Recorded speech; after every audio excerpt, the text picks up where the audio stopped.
Well, thank you, Ian, and thank you to the College for the invitation to give this talk this evening and to discuss with you the long-running question of what killed our national bard and what did not.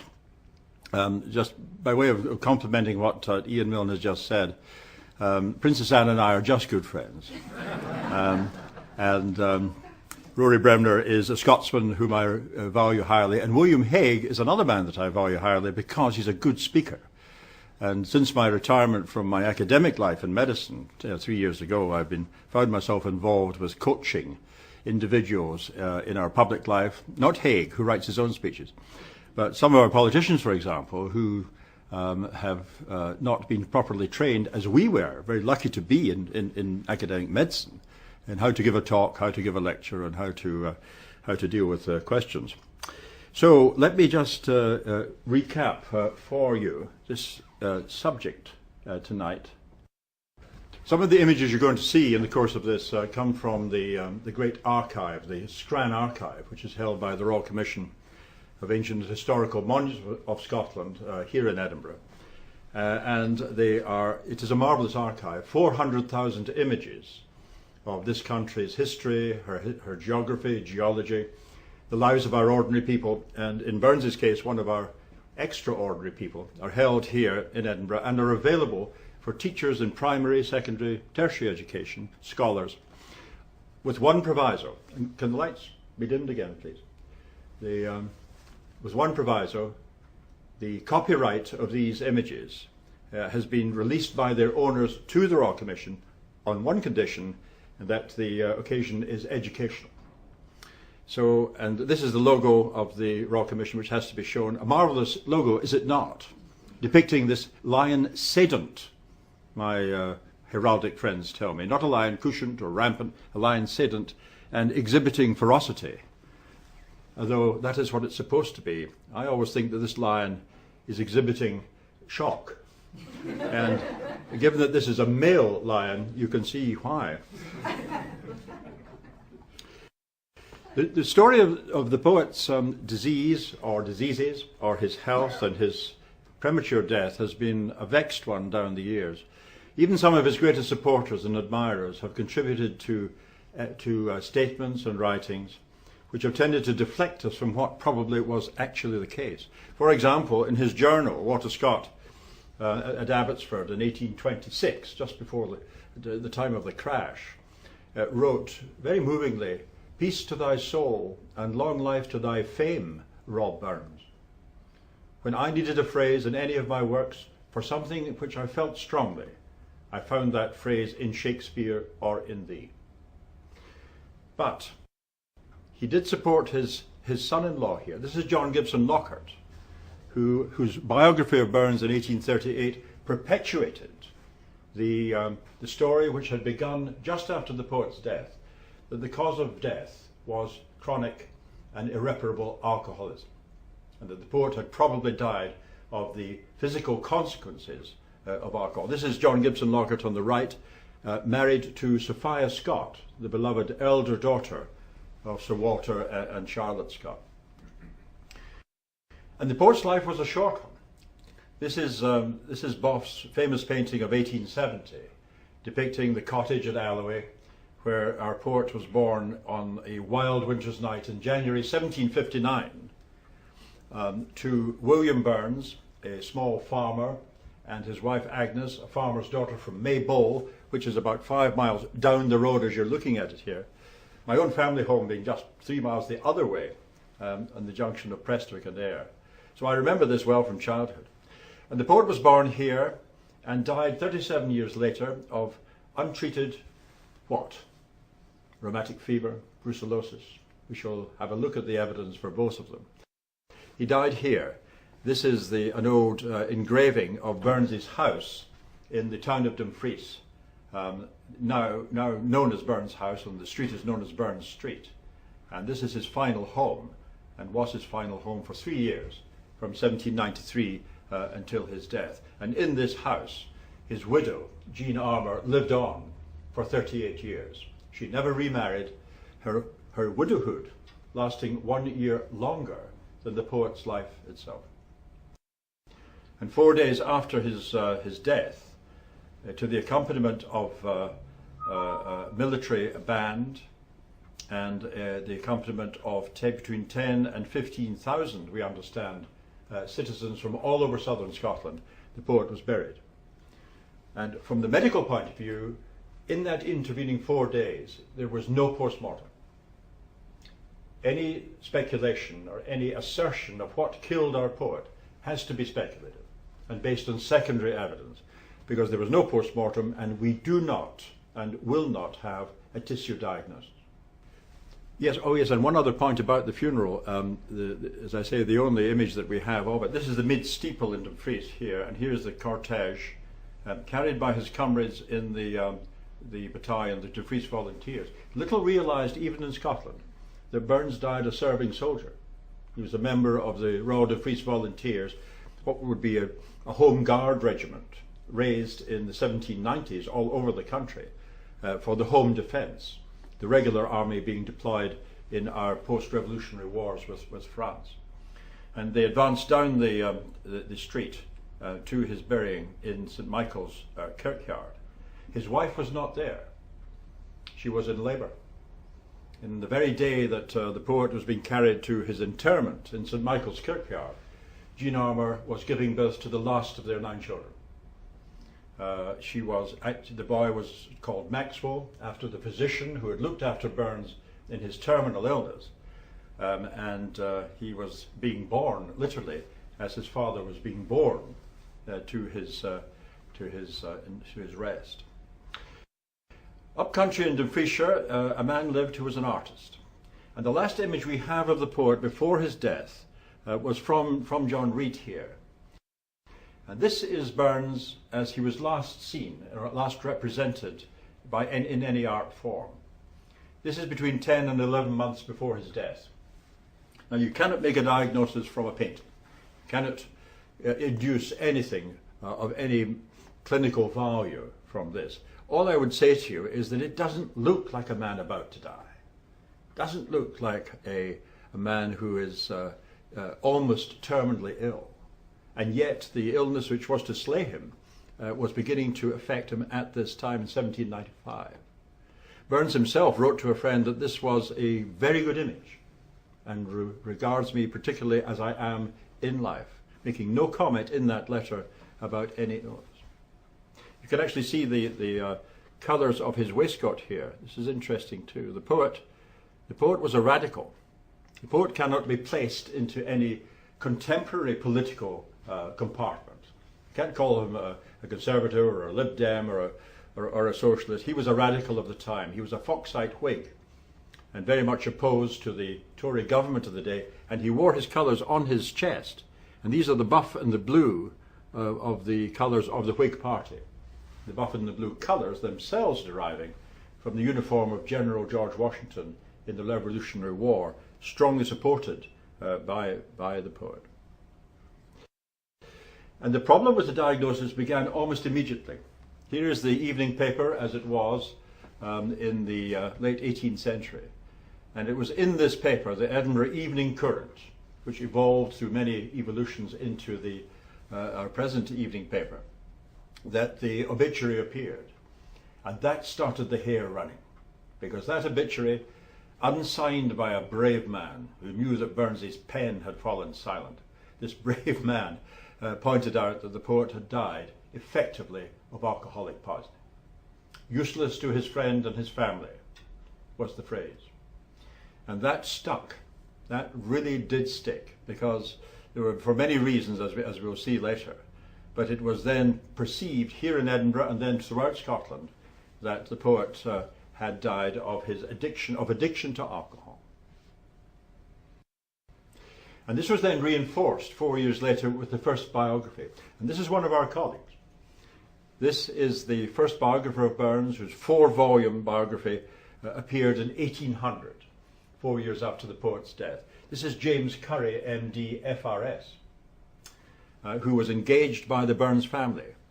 Very sadly, Dougal Stewart, the poet's friend and patron and professor of philosophy at the University of Edinburgh, was approached but declined to the tremendous regret of scholars ever since, to write the biography of Burns. He was just too busy with his academic work at the university. And this man, who did not know Burns, who had only seen him once, who was a physician and a reformed alcoholic from Liverpool, was engaged by the family to write the biography. In his defense, it must be said that he was a reformed alcoholic, that he pursued data assiduously, and that the profits from the book were not retained by him, but were devoted to the support of Jean Armour and the 6 Burns children with which he had been left.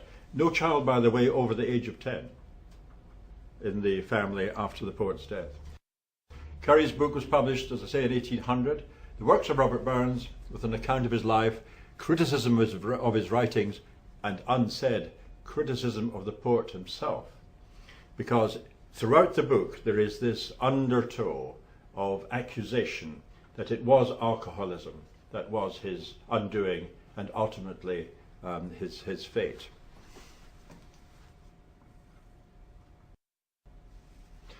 Part of the reason for that, of course, was the nature of his works. Drink in its various forms features strongly in many of his best works.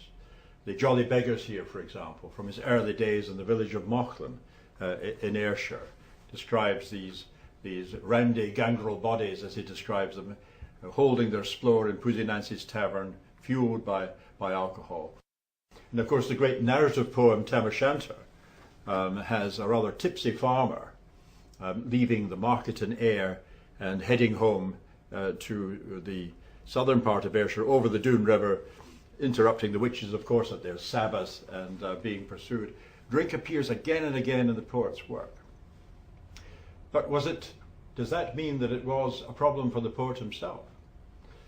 We will find, I think, that he was no teetotaler, but he was by no means the alcoholic which he was painted to be immediately after his death. And still to this day, in parts of Scotland, you will find men and women who truly believe that the poet was slain by drink.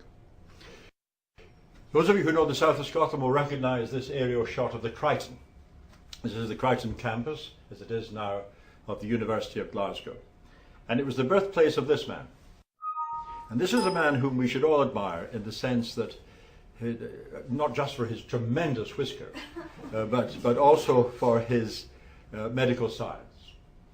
This is Sir James Crichton-Browne, who was born in Dumfries, great admirer of Burns. His middle name derives from the fact that his father, also James Browne, was the first medical superintendent of the Crichton Royal Hospital in Dumfries, which certainly in my lifetime, when I was a young man in Ayrshire, was a major centre for psychiatric and social rehabilitation. And this man, Crichton-Browne, displayed the classic medical investigative talents which we teach to our medical students. In other words, you take the evidence and you apportion your belief to the quality of the evidence. And like all his generation as a youngster, Crichton-Browne was rather sad that Burns had died of alcohol, as was generally believed at the time. And then doubts began to rise. Here's this good scientist who says, interesting, isn't it, that a man who is a hopeless alcoholic is producing high quality poems and songs right up to the time that death took the pen from his hand. That doesn't sound like the normal course of events for a hopeless alcoholic and when there are plenty of them in the history of literature, there's usually a downward trend of falling off in quality before the end. And also he said there are other evidences which he would like to lead, and he began the revision process of examining the diagnosis of alcoholism to see if it would stand up. And he was a good scientist. Just by the way, he was not just an MD but an FRS. His application for fellowship of the Royal Society being proposed by Charles Darwin himself. And he was a great Darwinian, James Crichton-Browne, and he would have enjoyed this. I think this is a marvellous image of the postage stamp commemorating Darwin being examined by our nearest cousin. I may just go sideways for a moment. Here at the college, it reminded me inevitably of a college meeting in London at the Royal Society, which I co-organised on this subject with the President, Lord Salisbury, the Royal Society of Medicine. And we had Darwinism from dawn till dark, except for one lecture from the Archbishop of York, who gave the theological church view of evolution. But he did point out in his remarks to this meeting of medical scientists, geologists, and philosophers, wonderfully eclectic meeting, that he had heard, this is the Archbishop, my Lord Archbishop, saying he was delighted to be speaking today at the Royal Society because it was just last week, he said, that we had the final DNA analysis showing that we are 98.5% homologous in our DNA with the chimpanzee. And then, to the astonishment of the gathering, he said, this means, if I may speak reflectively, that given that the soul is part of the body politic, and given that the body politic is established by the DNA, and given that we share 98.6% of our DNA with the chimpanzee, this means that the chimpanzee probably has a soul. And therefore it strikes me that if that is the case, then the care and maintenance of that soul, its welfare, might become a legitimate charge on the Church of England. Well, you can imagine how this was received by the massed skeptics and the president. But I had invited the press to the meeting, and my Lord Archbishop did not produce any consensus for these interesting speculations, but he did produce the next morning the most wonderful headline in the Daily Telegraph's report of the meeting, which was, "Chimpanzees have souls, says primate."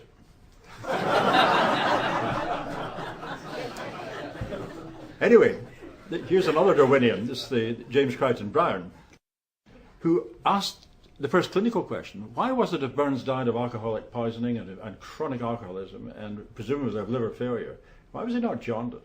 We all know the evolution, and it was known in his time, the evolution of the pathology of hepatocellular function with progressive alcoholic attack. And repeated observations of the poet in his last days made no mention of any jaundice, any discoloration which might have suggested it.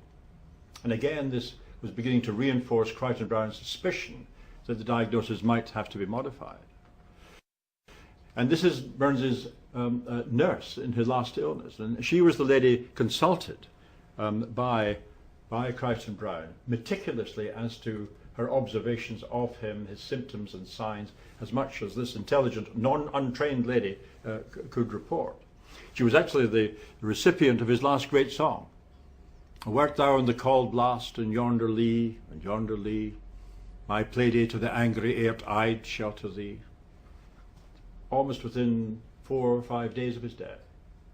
And again, Crichton-Browne thinking, well, is this the behaviour of somebody slain by alcohol? And then the other piece of evidence came to light with this. The poet was an exciseman. He was an officer of the Scottish Excise Service, the forerunner of our beloved Inland Revenue, and he had been for 5 years. And again, Crichton-Browne asked the question, how is it that a man who is doing a job calling for meticulous attention to detail, a very complex business being an exciseman, taxation, we should remember, was at source in those days. There was no VAT where you paid when you bought. You paid when you manufactured. And there was a very complex range of duties and excisable charges on tallow, on candles, on leather. All had to be applied by the excise officers. And this is one of the books for the collectors of excise in this country, dating from before Burns's time in 1707. This is Burns's measuring stick. He had to measure barrels and calculate tax to be applied to alcoholic drinks, for example. And it was a dangerous game. This is his personal weapon. I used to think, and I used to say publicly, that this was his musket. And you can see the very heavy ball that it threw. But it's not a musket. And I was corrected by my soldier son, who's a member of the parachute regiment, that said, "Daddy, this is not a musket. This is a carbine." And I inquired what the difference was, and was told you can actually see the muzzle of the weapon within this shot. It's a very short-barreled close-range weapon. Burns had to be armed and ready to defend himself and his other excise officers from smugglers, who in those days were armed, full of fight, and knew what would happen to them if they were taken. And so he was involved with an extremely complicated and meritorious service. Promotion was by merit, and that was another thing that really affected the considerations of Sir James Crichton-Browne, because Burns, it's very difficult. This is not transposed well. I'll just leave that one. He was marked down by his superiors. This is John Syme from Dumfries, his superior in the Excise, for promotion to supervisor. And that did it for Crichton-Browne. Promotion to supervisor was very carefully controlled and very greatly sought. And Crichton-Browne then asked the question, how is it that a hopeless alcoholic is marked down for promotion in a meritocratic service? Well, we all know the fate of alcoholics, which is demotion and dismissal.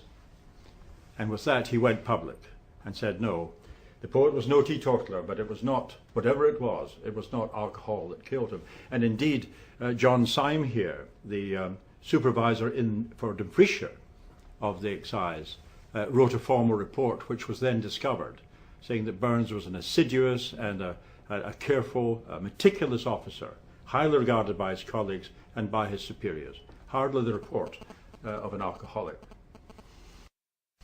And thanks to the FBI in America last year, we were able to scan back the two very old paintings of his wife. We regressed, thanks to these remarkable software programs in the United States, the two paintings of Jean Armour as an old woman to as we think she was when she married Burns. And her own testimony, Jean Armour's testimony, was that the poet was not in any way incapacitated. Do come in and have a seat. There's one at the front here. Was never incapacitated by alcohol in the time that she had known him. No teetotaler, but when she also confirmed the absence of one of the key symptoms of alcoholism, which is drinking at home in the morning. We are all taught as medical students, and we all know that the classical sign of alcoholism is drinking alone, and drinking especially in the mornings. Burns never did that. And his wife and his superiors and his neighbours attested that he confined his enjoyment of the grape and the grain to the evening social hour with friends, and never let it intrude upon his domestic responsibilities at home or his professional duties to the Excise. And here is one of the treasures of the archive, another lady who reported, as I've just said, on his behaviour, which did not fit with the general feeling of the time, which had come from these obituaries and Currie's biography. This is one of the great treasures in our archives. There are no photographs of Burns. He was dead long before photography arrived, but he was the eldest of the family and died young. The youngest of the family, of the seven of them, 7 siblings, was Isabel, who died old. And in 1743, our first great artist in the new genre of photography, David Octavius Hill, Secretary of the Royal Scottish Academy here in Edinburgh, he and his technical assistant, Robert Adamson, boarded the brand new railway train in 1843 at Haymarket Station, long before Waverley was built, crossed to Glasgow, went down on the newly constructed line to Ayr, hired a carriage, went to Alloway, found her and shot her in bright sunshine at her cottage door. You are looking not at an engraving or a painting, you're looking at a posed photograph of Robert Burns' wee sister. She was 72 years old at the time. She lived another 10 years. And she looked very like him when she was young, we are told. And this is the only chance we might have to know what the poet might have looked like had he lived, had he not died of whatever it was. One final piece of evidence came from the rector here. Burns was an honorary Burgess of Dumfries, and that carried with it the rights and privileges to have his sons educated at Dumfries Academy. And when the story began to circulate about from Currie's biography about the alcohol problem, there was an immediate response from James Gray, the rector of Dumfries Academy. And we have his letter sent to Peterkin here in Edinburgh, James Peterkin, saying, where is this coming from? It's a wonderful letter. Who says he was an alcoholic? I had the privilege of educating his sons. In the 5 years he lived in Dumfries, I saw him almost every day, and never once in that experience did I observe him affected by alcohol. Tell me, Mr. Peterkin, who is saying this? Tell me the man. And this was the general response from his colleagues in Dumfries. So what was it then? Something happened here. We're now back in Ayrshire. He's now back to be 21 years old. This is Lochley Farm near the village of Turbolton, which was the second farm occupied by the Burns family when the poet's father, William Burns, was still alive. And here he was this is where he grew up and was, as a young man, having his first forays into writing, into prose and poetry. And he left the farm in 1781 to try his hand at flax dressing. Flax was then being tested out on the fields of Ayrshire and across Scotland. And this is Irvine, as it was, by the River Irvine, in 1781. And the poet lived here in the Glasgow Vennel in Irvine to be trained in the art of flax dressing. It's a complicated process, and I myself am no master of it. But it's an interesting problem, and there is a condition called bisonosis, where the inhalation of particulate material from the flax can cause an allergic reaction similar to asthma, and in fact in chronic form can cause a pneumoconiosis. We just wonder what it was. Maybe that had something to do with it, but he certainly fell ill. And half a century ago there was discovered the daybook of the physician, and we would say now general practitioner, in Irvine. His name was Charles Fleming. His daybook was discovered in the mid-1950s, and in it, very interestingly, he attended a Robert Burns, a flax dresser, aged 22. 5 times he saw him from the 14th to the 22nd November 17. This was the poet. And to his eternal shame, Charles Fleming did not say in his daybook what his presumptive diagnosis was. It does not appear, to the considerable fury of Burns's later biographers and to the shame of Dr. Fleming's colleagues. But he attended this young man 5 times. He must have been quite ill to have 5 visits over that period of time from the local physician. But what was it? All we can do is at second hand look at what he gave him, what the treatment was applied to Burns. Ipepaquana, an emetic, was given, and this is recorded in Fleming's daybook. He was given what was known as sacred elixir, which was a purgative, rhubarb and aloes and other constituents. So he was to be purged and given an emetic to make him vomit. He was given an anodyne. We are not sure what that was, possibly laudanum. And he was given cinchona, derived from the bark, which we now know the active principle to be quinine. Quinine had not been identified at that time. It was just known that this bark was somehow useful in absorbing for fevers, as an antipyretic to reduce fever. So the patient was fevered, he was in pain, and he was given an emetic and a purgative, which is probably a general approach in those days to almost everything.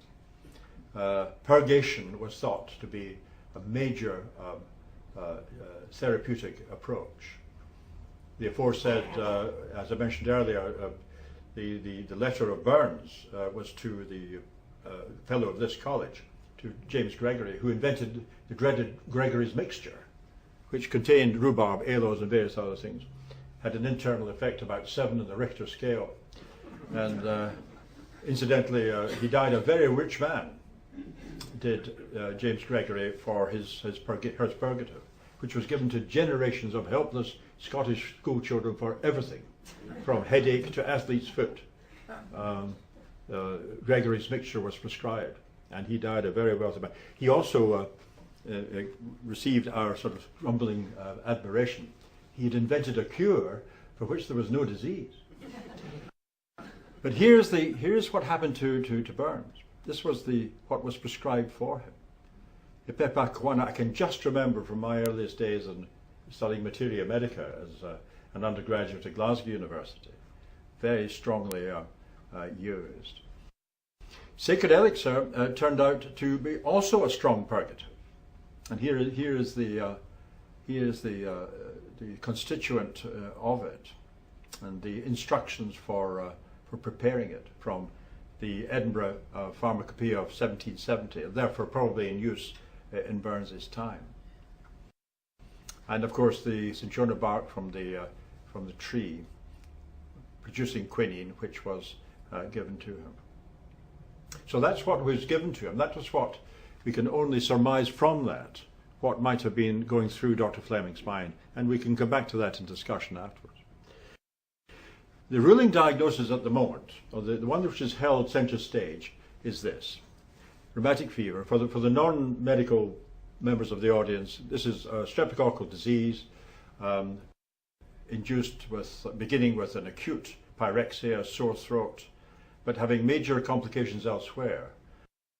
And back from my undergraduate teaching days, this is just to remind all of us that the manifestations of acute rheumatic fever are a polyarthritis, that is pain and inflammation in multiple joints, carditis, inflammation of the heart, the endocardium and the myocardium, erythema marginatum, which is a skin rash, chorea, which is uncontrollable, inappropriate movements, and certain subcutaneous nodules. Was this the acute disease that Burns had? That was the conclusion of Watson Buchanan, who wrote a very interesting paper on the subject for the Scottish Medical Journal some time ago.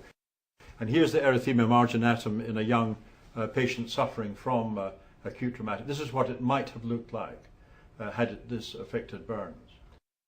And also cardiomegaly, or enlargement of the heart. Here's a standard posterior anterior chest x-ray with the lung fields in dark on both sides.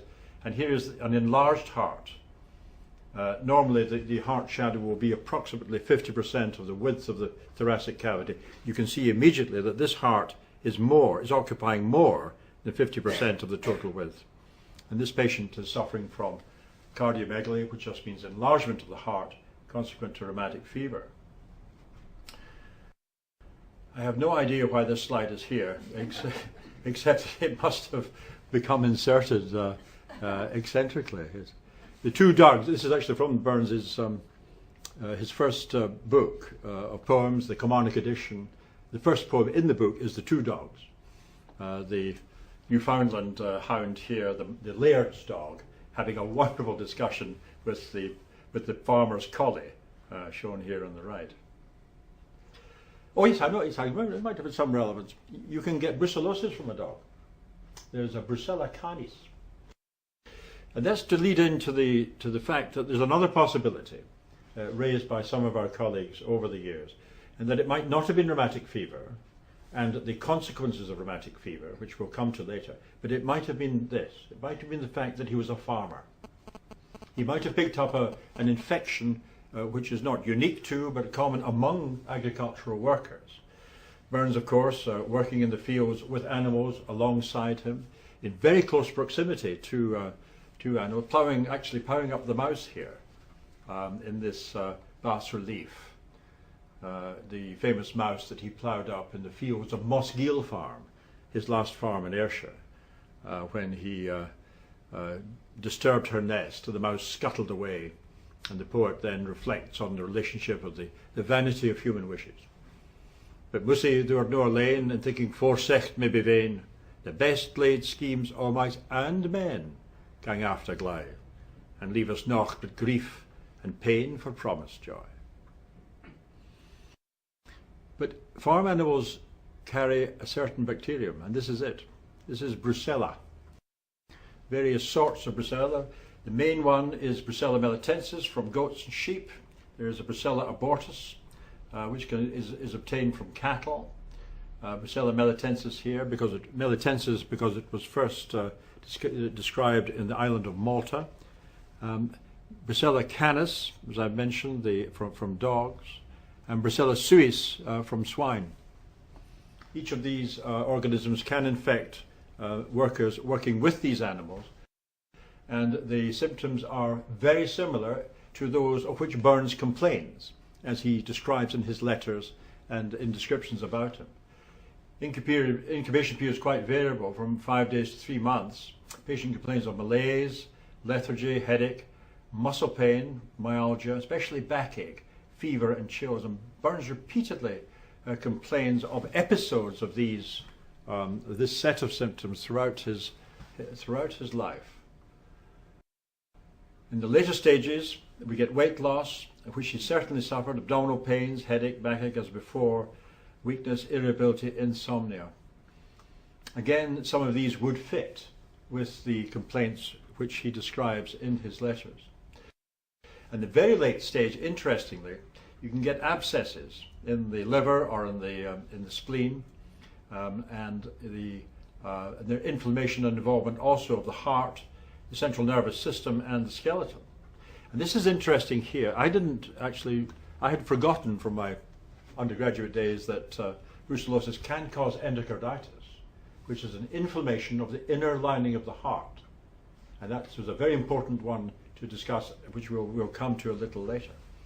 So brucellosis in all its phases would fit with the evolving symptoms and signs of which Burns complained.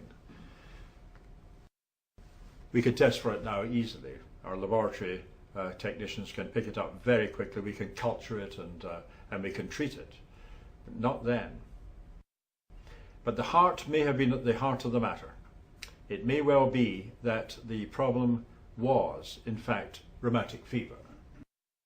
And the particular complication which should concern us now is the complication of heart disease or rheumatic heart disease, which is often the terminal event in chronic rheumatic involvement. And oops, here's the again for our non-medical colleagues here. This is a section through the heart. Here's the left ventricle, the main pumping chamber of the heart, and blood comes into the left ventricle through this valve. It's called the mitral valve, and if it is thickened and or as we say stenosed, narrowed, the patient often will complain of irregular heartbeat and often waking up at night with a tremendous sensation of shortness of breath. And Burns describes this. We call it paroxysmal nocturnal dyspnea. Shorted, waking up thinking that they're choking, they're about to suffocate. Burns repeatedly describes this, and it's a classic symptom of rheumatic heart disease of patients suffering from mitral stenosis. And the blood then leaves when the heart contracts, the blood is fired out of the heart through this valve, the aortic valve, into the first great artery of the vascular system, the aorta. And sometimes this valve may become stenosed or narrowed or thickened. And that may or may not have been what affected the poet. But the consequence of this affection of the heart is infection of the heart.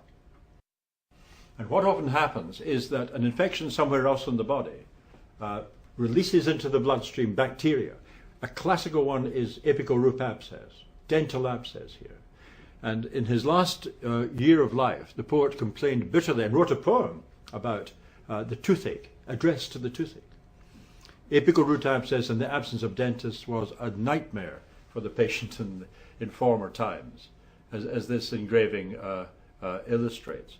And the apical root abscess is a classic route of ingress of bacteria from the abscess into the bloodstream and to the damaged heart. And when these bacteria arrived at the damaged heart, the rheumatic heart, this would happen. Inflammation, the bacteria would engraft onto the valves or into the inner lining of the heart. Endocarditis, inflammation of the inner lining of the heart. And this is what is generally thought to be the front runner of the diagnosis of what killed him. We have a letter from Burns to one of his great patrons, Mrs. Dunlop of Dunlop, a lady of the gentry, a direct descendant of William Wallace. She was born Frances Wallace in Ayr, and claimed direct descent from the Scottish patriot who was executed in London, just outside the outpatient department of St Bartholomew's Hospital in 1306. Burns submitted a law on the January the 31st, 1796. He has 6 months to live. Lately I have drunk deep of the cup of affliction. Last autumn robbed me of my only daughter and darling child, and at a distance.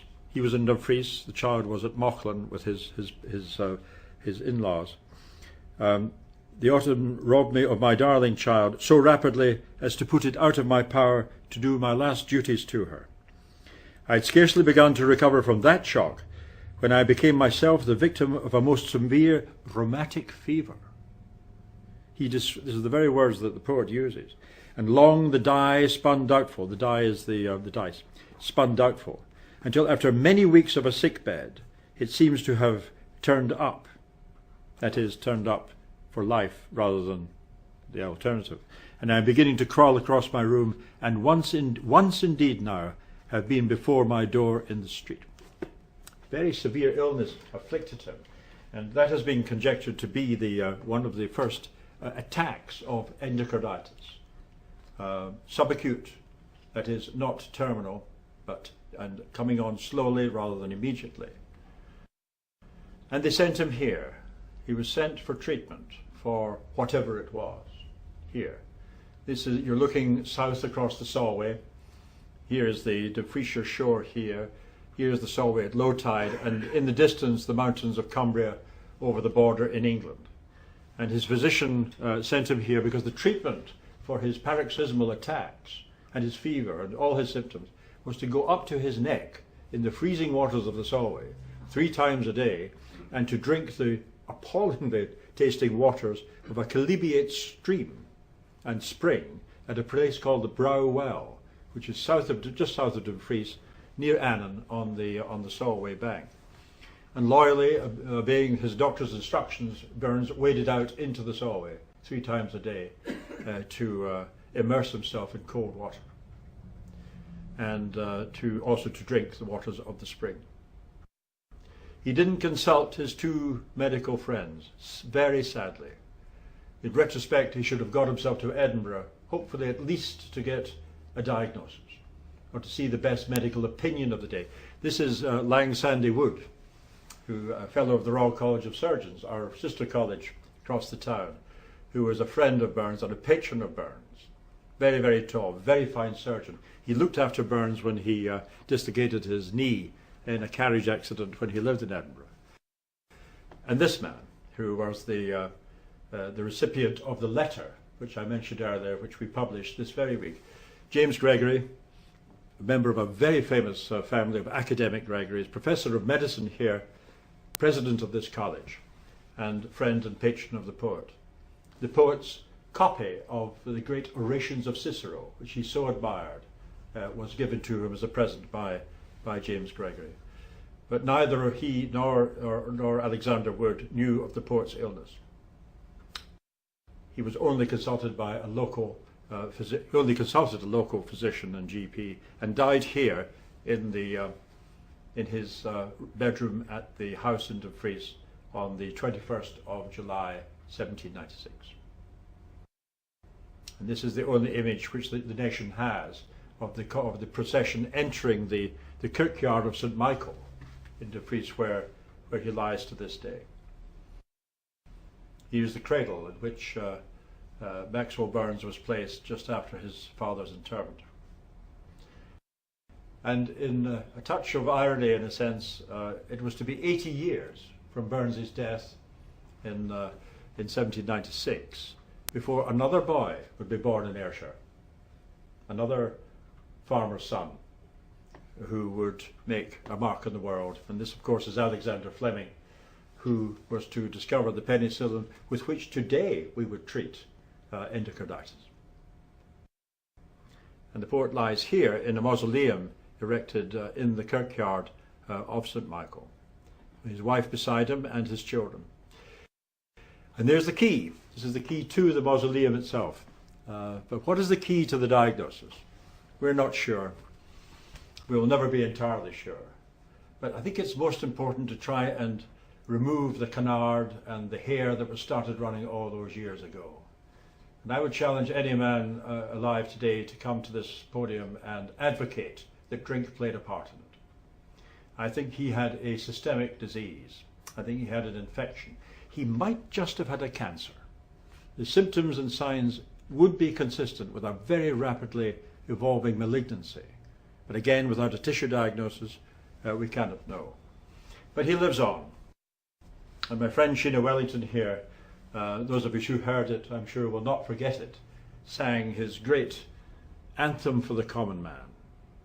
A man's a man for all that, famously at the opening of the Parliament in 1999. So there you are, in fairly brutal summary, is a synopsis of what we know and what we don't know about what might have taken our poet from us at the age of 37 years. Three great Roberts in the history of this town of literature: Burns, Ferguson and Louis Stevenson. Not one of them lived beyond 45, Stevenson being the oldest in death. Had they lived their span, we would have had 100 years of output of the three of them together. To speculate as to what they might have produced would be idle and profitless. But it is a pity that he was taken at the height of his powers. But he did leave us the most remarkable output: 368 songs, 400 poems, 710 letters, until Tuesday, 711 now. A remarkable output in just 12, not 37, but 12 years. Name another writer who is not a full-time writer who could produce anything like that output, and tell me that that is consistent with a man who is a slave to drink. I think it was endocarditis. That's a personal view, and your own will be most welcome. Mr. Chairman, thank you for the introduction and for your attention.